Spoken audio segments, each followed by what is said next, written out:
ప్రైజ్లాడ్ ప్రభువైన యేసు నామములో అందరికీ వందనాలు. ఈ దినం దేవుని వాక్యం నుంచి కొరింథీయులకు రాసిన 2వ పత్రిక 12వ అధ్యాయం 15వ వచనం. కాబట్టి నాకు కలిగినది యావత్తు మీ ఆత్మల కొరకు బహు సంతోషముగా వ్యయపరిచెదను. నన్నును నేను వ్యయపరచుకొందును. నేను మిమ్మను ఎంత ఎక్కువగా ప్రేమించుచున్నానో అంత తక్కువగా మీరు నన్ను ప్రేమింతురా. ప్రియమైన వాళ్ళారా, అపోస్తులైన పౌలు రాస్తున్న ఈ మాట బహు ఆశ్చర్యకరమైనది, బహు వింతైన ప్రేమ. ఆయన ఒకప్పుడు దేవుని సంఘమును హింసించిన ఈ వ్యక్తి దేవుడు తనను ఏర్పరచుకొని దాన్ని పట్టుకున్న కారణాన ఆయన మారి ఎట్లా మాట్లాడుతున్నాడంటే, నాకు కలిగినది యావత్తు అంటున్నాడు. తను ఏవేవిగా అయితే కలిగి ఉన్నాడో అవన్నీ ఏంటంటే సంఘముల గురించి, విశ్వాసుల గురించి వ్యయపరుచుకుంటా అని చెప్పినాడు. ఈనాడు సేవ చేసుకున్న, సేవలో ఉన్న పెద్దలు ఎంతోమంది సేవ చేస్తున్నారు, వాళ్ళకి కలిగింది ఏది వ్యయపరచరు. నేను ఎంతోమందిని చూడగలుగుతున్నది. ఎందుకంటే వాక్యము ఉన్నట్టుగానే మనం మాట్లాడుకోవాలి, లేనిది చెప్పుకొని పాపంలో పడద్దు. చాలామంది సేవ చేస్తారు, సేవలో ఉన్నారు, సమస్తం వదిలేసి వచ్చినాం, దేవుడు పిలుపుకు లోబడి వచ్చినాం అంటారు. కానీ వాళ్ళ ఇంటికాడ ఒక చీపురు పుల్ల కూడా వదిలేసి ఉంటారు. వాళ్ళ తండ్రి ఆస్తిలో భాగం ఉంటుంది, అన్నదమ్ములతో వారి పాలు ఉంటుంది, వారికి వచ్చే బెనిఫిట్స్ ఎన్ని ఉన్నాయో అన్నీ తీసుకొని సేవ చేస్తారు. అది ఎవరికి వాళ్ళే బాధ్యత వహించాల్సి వస్తుంది. అయితే అపోస్తులైన పౌలు సేవ అట్లా లేదు. నాకు కలిగిన ఈ సమస్తం కూడా వ్యయపరిచిన అని చెప్పినాడు. ఇట్లాంటి దాతృత్వమైన సేవకులు లేరు కాబట్టి సంఘాల్లో ఎన్నో అలజడులు రేగుతున్నాయి. యేసు ప్రభు సిలువలో ప్రాణం పెట్టింది ఎందుకంటే సంఘమును తన భార్యగా చేసుకోవడానికి, సంఘంలో చేర్చబడిన వారిని కొనిపోవడానికి. ఆయన ఈ రెండో రాకడ రానాయని అడిగిన సంఘం తీసుకుపోండి.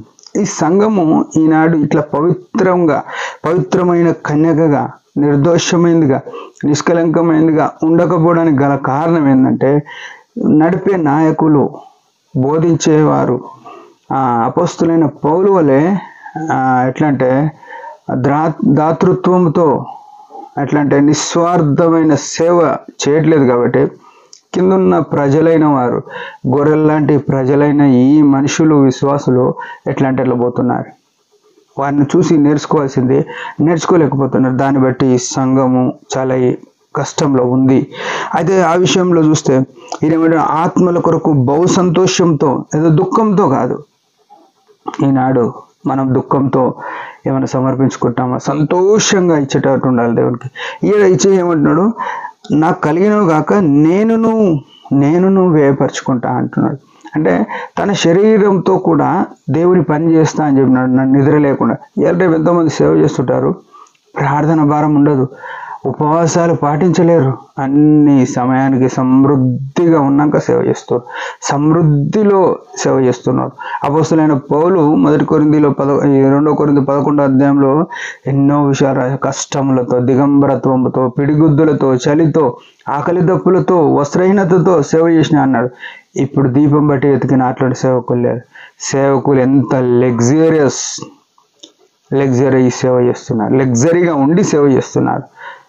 విశ్వాసాల గురించి కాదు పట్టింపు, వారి పోషణ కొరకు, వారి డిగ్నిటీ కొరకు, వారి సుఖ విలాసాల కొరకు సేవను ఎంచుకున్న వారు ఉన్నారు. కొందరు మంచోళ్ళు లేరని చెప్పలేము.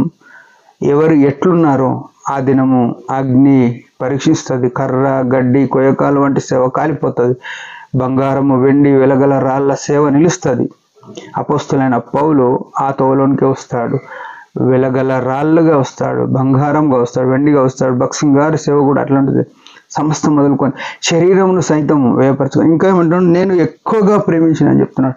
అందుకే రాత్రింబగళ్ళు వారు ప్రయాసంతో ప్రార్థనలు చేసి ఎన్నో సంఘాలను, ఎంతోమంది ఆత్మ సంబంధమైన పిల్లలను కంటూ వచ్చినారు. ప్రియమైన వాళ్ళ ఈనాడు సంఘంలోకి వచ్చిన వాళ్ళు బయటికి వెళ్ళేటట్టు.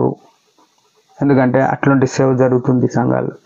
దాని విషయం మనం కూడా భారంగా ప్రార్థన చేసి దేవుని మహిమ కొరకు సంఘాలను సమకూరుద్దాం. ఆయన వచ్చినప్పుడు ఈ సంఘం తీసుకుపోవడానికి సంసిద్ధమైన సంఘంగా మనం వంతు ప్రయాసం చేద్దాం. దేవుడి మాట దీవించిన ఒక చిన్న ప్రార్థన. పరమ తండ్రి యేసు ప్రభు నామములో వందనాలు. ఉదయకాలం ఇచ్చిన ఆయుష్ను బట్టి స్తోత్రం.